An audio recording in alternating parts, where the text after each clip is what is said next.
Good morning, Mark Soderberg with ADM Investor Services with your morning ag outlook for Thursday, January the 16th. All red on the screen this morning as we can see lower trade here across the ag space. Meal right now down about $6. Beans down 15 to 17 near session lows.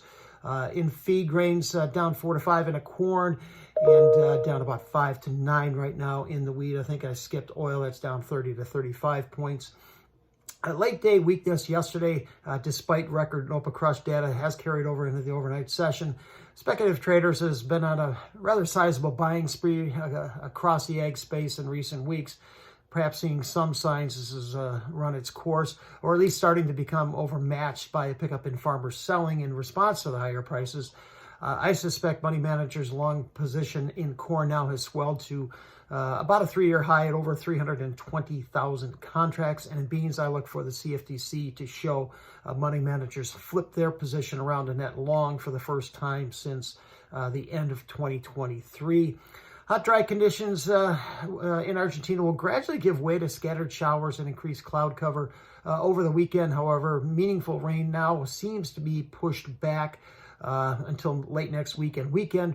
The stressful conditions they're starting to impact production estimates. Rosario Grain Exchange, they lowered their corn forecast to 48 million metric tons, down from their previous estimated range between 50 and 51, which was in line with the USDA.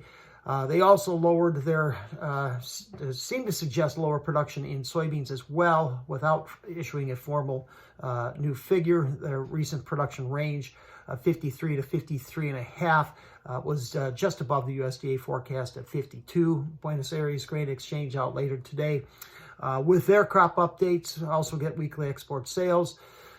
Record or near record bean yields are still expected for central and northern growing areas of Brazil.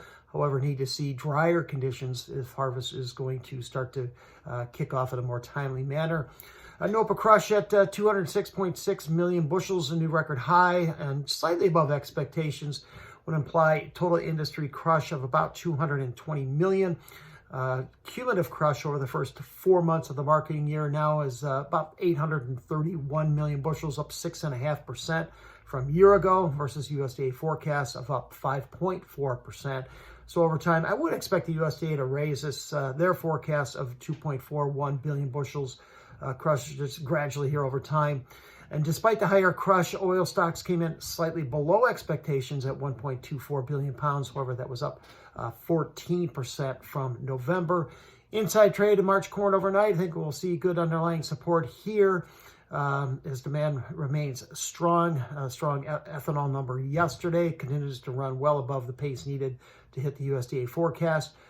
Key support for March beans rests just below the market at 10.20 and a half. That's 100-day moving average. Secondary support just above $10. Prices just seem to be falling under the weight of Brazilian harvest, as basis levels there remain weak.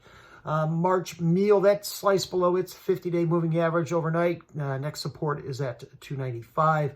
Oil's holding in there a little better at 46 cents, or just below 46 cents a pound in that spot March contract.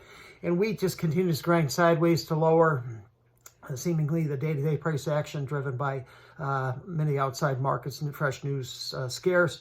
Econ is suggesting Russian exports in January will likely only reach about 2 million metric tons, well below the 3.6 million they shipped last year. This due to tighter supplies.